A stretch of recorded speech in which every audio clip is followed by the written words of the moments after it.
Welcome. In front of me is an INFINIX Zero 40, and today I will show you how you can insert your SIM card into the device.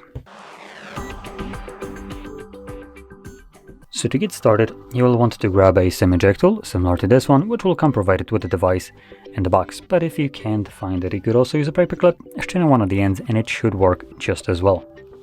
Once you have either one of those, you can then pop out the tray, which is located at the bottom of the phone, right over here. So grabbing our little tool, you can see there's this cutout, and right at the end here you have this hole.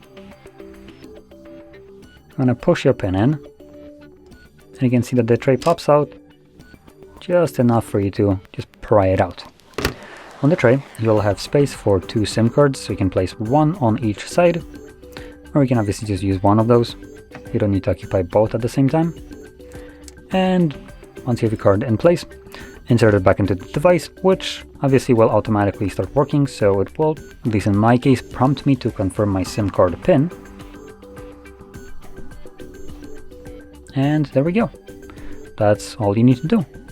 So, if you found this very helpful, don't forget to hit like, subscribe, and thanks for watching.